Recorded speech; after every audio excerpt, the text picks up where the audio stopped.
If you'd like to make your NFL games a little more interesting, you've come to the right place. It's the Even Money Podcast with Ross Tucker and Steve Fezzik. Yeah, Vegas, baby, Vegas. It is the Even Money Podcast, presented, of course, by DraftKings Sportsbook, America's #1 rated sportsbook app. And we are primed and ready for the Masters, one of the all-time great weekends to bet, to take a nap, to enjoy the dulcet tones of Jim Nantz, who we just heard last night on the national championship basketball game. I am Ross Tucker, former NFL offensive lineman, 5 teams, 7 years, at Ross Tucker NFL on the various social media platforms. If you're on one of them, I very likely am as well, at Ross Tucker NFL, Twitter, Instagram, Facebook, the whole deal. You can always watch these shows now via YouTube, which a lot of people are really enjoying. YouTube.com/Ross Tucker NFL. Seth Payne was terrific on Monday's Ross Tucker football podcast, talking about everything Houston Texans and Deshaun Watson. Seth, of course, played for the Texans, does sports talk radio there. He had a bunch of interesting things to say about how Deshaun was and is perceived in the Houston community. And then we had linebacker day on the College Draft podcast, which was awesome. Emory Hunt, man, he marches to the beat of his own drum. He had Micah Parsons as the 3rd best inside linebacker. Definitely check out Emory on the College Draft podcast. All of our shows always available not only on YouTube, but you can be the first to know when they're posted if you follow us on social at Ross Tucker Pod, Twitter, and Instagram. As always, I like to say, I know he's got a lot to say about recapping March Madness, about the Sam Darnold move with the Carolina Panthers, the New York Jets, and betting on golf. My co-host, the only 2-time winner of the Super Bowl of professional football gambling, the Super Contest at the Westgate, the one and only Steve Fezzik. Speaking of only, at Fezzik Sports, except no imposters. And we are joined today, Steve, at least for the first part of the show, by Cam Rogers from the Tiger Woods podcast at Mr. Rogers 99. Cam, I actually, and Cam's obviously very young, but you can tell Cam looks like a guy that spent a lot of time in his life at a country club golfing. I mean, you got that look to you, Cam. And don't take that the wrong way, Cam. That's how I grew up as well. Certainly played some country club golf, but not well, Ross. So let's make that distinction. I played, but, average at best. 2 thoughts on this. Steve, we never talked about this. The first thing is my dad is 5'9", 170 pounds, and he did not play football. He was the county golf champion. He got cut from the high school basketball team. We could not be more different. I am 6'4.5", a trimmed down 255. And so I remember golfing and getting lessons. I remember summer before 9th or 10th grade, 9th grade, summer before 9th grade, the golf pro at the local country club said he thought by the end of the summer I might be better than my dad. It was like a 7 handicap. Well, it was summer before 9th grade. I was lifting weights every day, playing basketball every day, trying to hook up with girls every day. I just didn't really have the time to golf. I just wasn't into it. And then by the time I got into high school sports, the focus was so that I kind of never got into golf after that. And then I tried it with the Cowboys. I've told that story before about hurting my back when I was with the Cowboys, and haven't really done it since after I had the back surgery in Buffalo. But point is, Cam, is I can relate. Second thing, your Twitter handle, at Mr. Rogers 99, okay? I'm assuming, were you born in 99? Is that what that means? No, but I have this randomness to the numbers that I choose for my username. Like my email has 40 in it and Twitter has 99. Instagram has 98. So I guess I could say I'm 1 point better on Twitter than I am on Instagram. But really, yeah, not much logic. I was born in 94 though, but I'm honored that you think I was born in 99. My skin must look great. I don't know. All right. So The Mr. Rogers thing, is that just because it's your last name, or do you even know who Mr. Rogers is? I know who Mr. Rogers is. There is no relation, but at the time when I made Twitter, I thought, this kind of rings, so I'm rolling with it. All right, so how long have you been doing the Tiger Woods podcast? Couple years now. Ironically, I started it the week before that illustrious victory at Augusta National where Tiger Woods won it. So the timing could not be better. I've been with Believe since November of 2018. I'm their marketing manager, so I promote all the shows on the network. And eventually I started my own show, which was the Tiger Woods podcast. And I did that because nobody out there is doing a show dedicated to essentially the GOAT of the PGA Tour. Now, things are changing a little bit with the show with Tiger off recovering. So there's a lot more golf betting involved. There's a lot more just general golf discussion. And it's great to see the proliferation of golf betting right now. A lot of intrigue. Yeah, I don't know if it's just because I am more into betting now and I have more betting content. I don't remember people talking about betting golf a couple years ago. Right. Now it seems like everybody bets golf. Yeah, and Ross, I'll tell you, golf was one of the first big sports to come back after the shutdown with the pandemic. And so, the sample size was low in terms of what you could actually watch for live sports. And golf is one of those that you actually could. And so that brought in a lot of sports betting intrigue and a lot more golf content out there and people like me who are, learning about the game more and more as we go. So I think that was a great moment for the PGA Tour and golf in general just to grow because it is a naturally socially distant sport. We know this. And B, it was one of the few live sports on TV. So you were kind of forced to watch it. And hey, I guess it brought in new fans. It's a really good point because I do remember like a year ago at this time, that was when people were, it was the only thing on. Right. I think that's a good point, Cam. So I don't know how popular your podcast is, but you'll know how popular it is when you get your first cease and desist from Tiger Woods for having the podcast. Like, you'll know you've made it, Cam, when you get an email from a lawyer or a letter that's like, you can no longer have this podcast be called the Tiger Woods podcast. You're absolutely right. That's the vote of confidence, right? That's when I made my mark, and it's because Tiger Woods reached out and, hey, I'll have him on the show to discuss it, and then we'll change the name or something like that. But no, it's been a lot of fun. It's been a lot of fun, and we'll see what happens. Maybe I'll get something in the mail after this show. Oops. All right, so for two things on golf that we need to start with before we even get into how you bet it, whatever. First of all, talk to me about Jordan Spieth because I know everybody's been talking about him. He hadn't won in forever.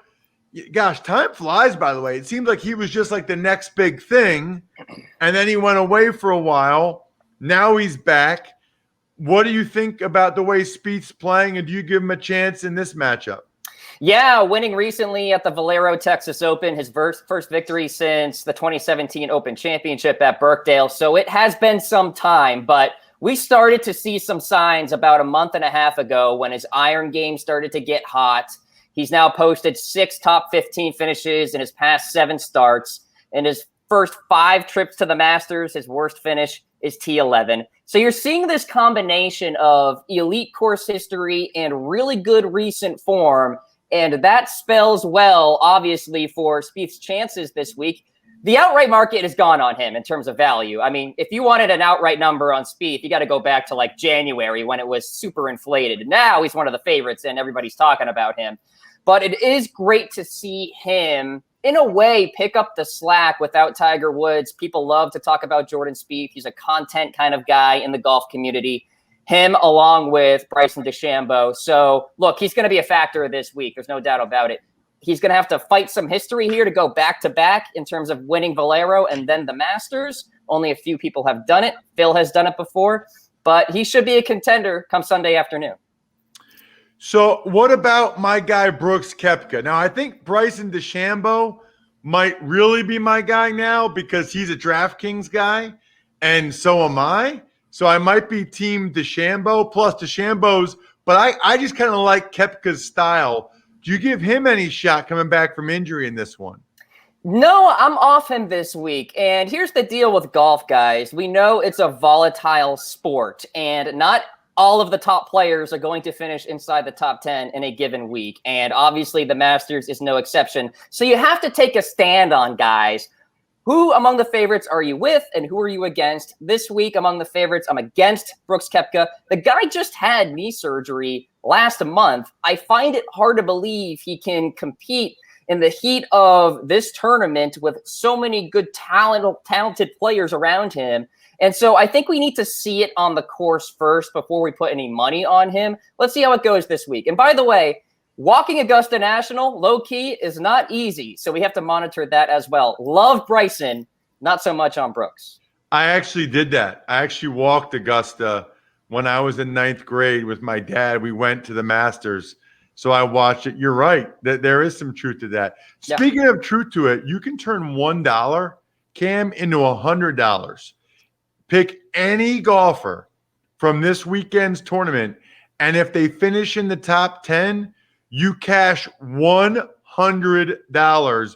Just make sure you do it at DraftKings Sportsbook and use the code Ross to turn $1 into $100. So even if you've never bet golf before, get the DraftKings Sportsbook app on your phone, throw the code Ross in, put $1 on who, Cam Rogers? Give me a couple guys we should consider for top 10 finishes. Yeah, absolutely. So here is a key stat as we enter the Masters. Strokes gained tee to green, specifically within the last 90 days. Who are the top guys in that category? A, Patrick Cantlay is number one. His tee to green game is absolutely elite right now. Love him for a top 10 finish. I'm picking Jon Rahm outright, so you might as well throw in a top 10 finish with that one as well. Paul Casey is third on this list too. The Englishman has been fantastic at the Masters. He's so consistent, great off the tee as well. So those three guys, top 10 finishes, love them all. All right, now, Steve, I know you don't like to pick outright winners. I know that's like a needle in the haystack, and that's a long shot. Do you do the top 10 thing, Steve? Do you do like top 10 finishes for guys? The top 10 is better. The house vig on it is still too high, but at least at some select books, if you can bet a yes or a no, then all of a sudden I get interested. I'm only interested if I can bet no. Guys aren't going to make top 10, because if I can't bet the no, then the yeses invariably get short priced, and there just isn't, there's limited to no value on them. But, Cam nailed it. Guys can and do make money betting futures in golf. They got Jordan Spieth at 50-1. They're not betting Spieth at 11-1 at this point. So the only guys I know that make money in the futures betting any sport are the guys that are ahead of the game and identify immediately when a guy starts playing better or a team starts performing better and gets at it before every single person. If I'm aware that Jordan Spieth is golfing very well, it's too late to bet him. Got it. All right. So then, but you really prefer, Steve, the head-to-heads, right? Exactly. And ideally, it's so rare in the media. So often you hear about, hey, Cantlay's playing well. I got to tell you, every single expert I think I've read has picked Cantlay, at least one of them, to win every single tournament all year long. So obviously he's playing well. But identify guys you want to play on. But I love it when I hear negativity. When I hear Koepka had the knee surgery and here's a guy I don't want to bet to win, immediately I'm saying that's an implied bet. Bet against Koepka in head-to-heads. That's the sort of bets that I want to have going for me. How does it work? How do the head-to-head bets work, Steve? So typically they'll just put the two heavy lifters, and they'll put Bryson DeChambeau against Bruce Koepka, and you can bet them that their first round scores. More common is bet them for the entire tournament who will do better. And in this case, I'm sure DeChambeau would be like a -200 type favorite against Koepka. I just threw that out. I don't know the exact number. Kim, what about yourself? When you bet golf, how do you like to dabble? Yeah, absolutely. I agree with Steve in terms of outrights. Needle in a haystack. You're throwing a dart. Very rarely do the favorites win on the PGA Tour. It happens. Just for sheer example, the average number within the last 10 years to win outright at the Masters, around 33-1. All right. So that's all you need to know. So I love to go to the matchups, and I like the finishing positions as well. But the matchups are a lot of fun. Obviously, you're not going to get a lot of plus money. For the most part, it's even money. But you can pinpoint one player who's playing really well and another who is not so. For example, Jon Rahm, minus 152 over Rory McIlroy. Love that a lot because we have not seen any good play from McIlroy really recently. Jordan Spieth, plus money over Justin Thomas. Thomas has played well at the Masters recently, but Spieth is riding that momentum wave and at plus money. I'll take that all day. And then you can kind of go to the nationalities, right? Top European player, top U.S. player. You can also use your outright pick as leverage on winning nationality. So if I'm picking Jon Rahm, I'll pick a Spaniard as the winning nationality. That's plus 950 there. Really nice number. So you can have some fun. It depends on the tournament, though, Ross. At the Masters, it's a chalkier type of tournament than, say, I don't know, the Memorial, where you can get somebody random to win that week, for example. Interesting. Okay, so I'll give you the floor for one more, Cam. One other, anything you got as it relates to the Masters or betting, your best nugget, your best bet, what do you got?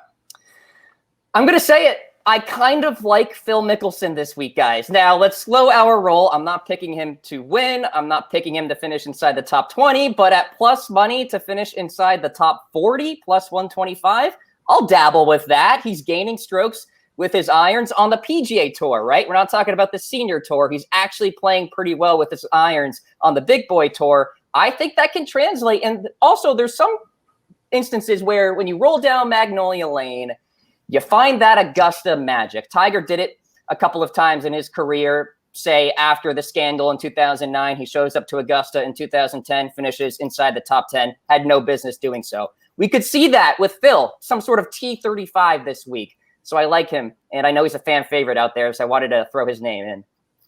I like it. Make sure you follow Cam on Twitter at Mr. Rogers99 and check out the Tiger Woods podcast before Tiger's people make Cam change the name of it. The Tiger Woods podcast. That's the key. Cam, thank you so much, man. Really appreciate it. Appreciate it, guys. Great work, and chat soon. There he is, Cam Rogers. You know, Steve, you got a great head of hair. So does Cam. So I waited till Cam was gone to talk about keeps because 2 out of 3 men will experience some form of hair loss by the time they are 35. And if you're watching on YouTube, I am raising my hand. I definitely suffered it by the time I was 35. You know, more than 50 million men in the U.S. suffer from male pattern baldness. Here's the thing, though. Ask my wife. Ask my friends. I have kept my hair for like the last 10 years, since I was 32 probably, because I've been taking the only 2 FDA-approved medications. You guys know the deal. I mean, like the FDA, they have to see evidence before they approve it. One is a pill I take every morning. One is the topical stuff I rub on my bald spot in the morning and at night. Awesome. Absolutely awesome. Keep saves me time. Saves me money. You don't have to go to the drugstore. You don't have to go to the doctor to get a prescription. You need to take action. Prevent hair loss. Go to keeps.com/even money. Again, you can receive your first month of treatment for free. Just go to keeps.com/even money. Why not? I got friends. I got family members involved because they know that I've kept my hair for a while now. To get your first month free, keeps.com/even money. Speaking of keeps, Steve, how much of your money did you keep during the NCAA basketball tournament? You know, the tournament was good to me just because I identified the whole Lucas Oil as being a venue to play unders in, and I went 9-3 playing unders at the openers before the Final Four. Final Four went actually 2-1 to the over, but the numbers had adjusted. Oftentimes just finding one factor, as simple as playing in a football stadium, the backdrops being difficult to shoot in, is enough to be able to win when playing any specific sport. What I mean, and those are totals, so they're probably pretty high pretty high bets you were able to get in on those. Yeah, absolutely. Now, harder when you bet the openers, and it can make the difference. You look at the Oklahoma-Missouri game, for instance. I played under 141, and it closed 138.5. It lands 140. So a lot easier to get a lot down against the closing numbers than against the opening numbers. Got it. You said that you were texting. You and I were texting, and you said that March Madness is one of the most beatable sports there is. Why is that? Volume game. On any Saturday, there's literally 100 games. You can have the starting point guard being out for a team that's averaging 19 points, 8 assists a game, probably worth 5 points to the team. And there's just too much information. There's too many games for the odds makers to keep track of everything. Contrast that with even a game like baseball that a lot of bettors say baseball's great because there's so many games. There's only 15 games a day in baseball compared to 100 in college basketball. And because of that, even more than 100, those really, really enormous cards are so favorable to the bettor who can cherry pick, don't have to bet on any specific game, just bet on the games you have information on. So, okay, that's a good question because you've kind of made your name as an NFL guy, but they say NFL is the hardest. So I know you bet everything, but why don't you focus or specialize in one of these other areas that seems to be easier to win than the NFL? Because I have a passion for the NFL. So when I watch the NFL, I enjoy it more and I am fully engaged. There's certain sports I bet I really don't like the NBA very much. So although there's more games and the like, I don't have the passion for the NBA that I would for the NFL. And if you have a passion for a game and you're following it, and we saw Cam, he has a passion for golf, so he has a website on golf, and he's going to be naturally more knowledgeable about that sport. Really, any game or sport that you enjoy, you're going to be better at, and you're not working, you're just spending hours watching and researching. Got it. Okay, that makes sense. Is that why, by the way, when you said all the games, 100 college basketball games, is that why you think college football is similar? College football exactly is similar. So an example is in the NFL, if a freak blizzard blows in off of a lake, it's true that wasn't in the weather forecast. You can make money betting the under. However, people are going to find out about it. And the pregame shows Ross Tucker's out there and the wind's blowing, the snow's blowing sideways, and you'll see that total drop precipitously just after that clip is viewed. Now, contrast that to a college football game. Buffalo's playing exactly the same weather, not even a blip on the radar screen. People are going based upon the pregame weather forecast, not what's actually happening, because there's just too many games and too many venues to follow. So speaking of the NFL, there was major news yesterday that I got to get your thoughts on. I know next week is going to be epic because you and I are going to take our first look at DraftKings season win totals for the NFL. I can't wait to just dive into the whole 17-game season with you and what that means, what you're looking at in terms of edges there on the season win total numbers. But I just wanted to get your opinion on the Carolina Panthers trading 3 picks, 6th-round pick, 2nd and 4th-round pick for Sam Darnold. And what I thought was interesting was immediately guaranteeing him close to $19 million for 2022, not this year. They could have taken a 1-year spin at him.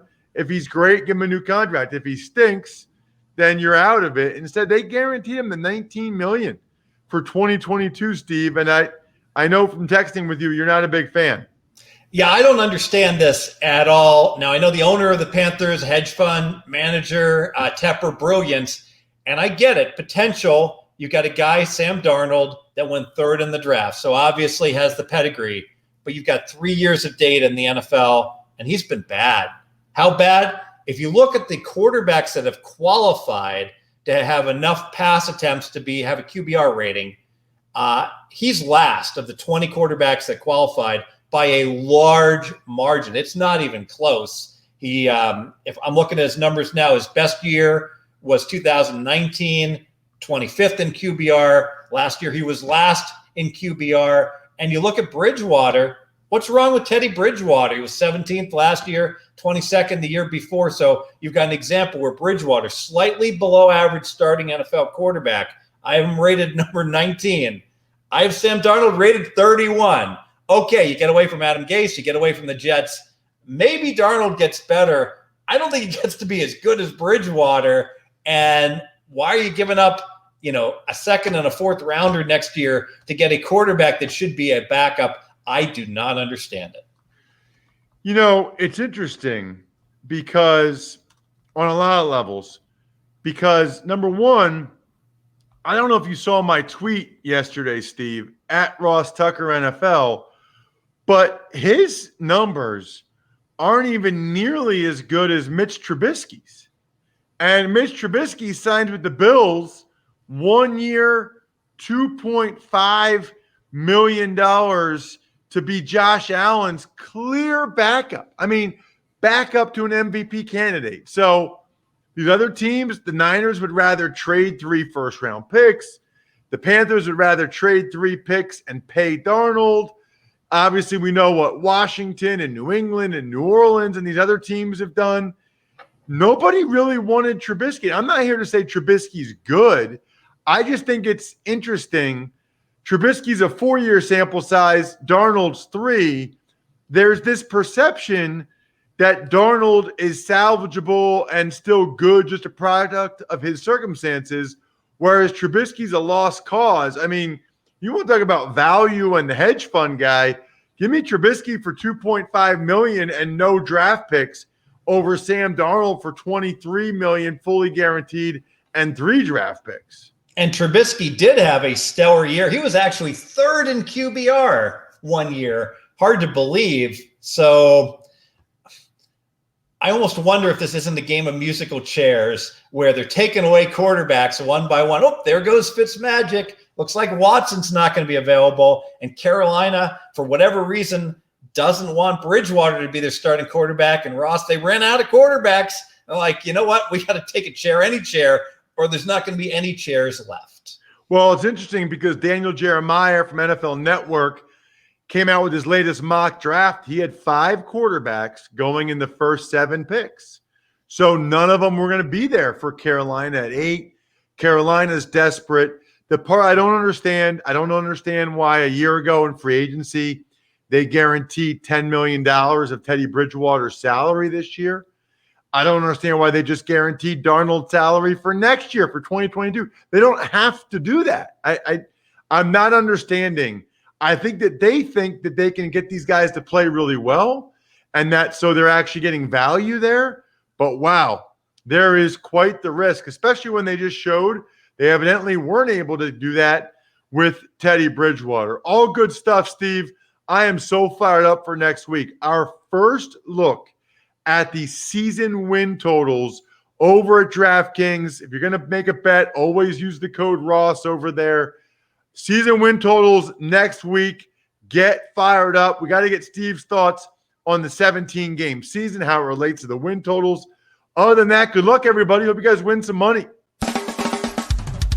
Thanks for listening to the Even Money Podcast. Make sure to also subscribe to the Ross Tucker Football Podcast, the Fantasy Feast, Business of Sports, and the College Draft. All available at Apple Podcasts, rosstucker.com, or wherever podcasts can be found. A lot of times on the show, I mentioned DraftKings. Here's what you need to know. You got to be 21 or older, New Jersey, Indiana, or Pennsylvania only. New customers only. Restrictions apply. See DraftKings.com/sportsbook for details. Gambling problem, call 1-800-GAMBLER, or in Indiana, 1-800-9-WITH-IT. By the way, if what I was talking about included a deposit bonus, doesn't always, sometimes it does. Deposit bonus requires 25 times playthrough, and deposit bonuses are paid out in site credit.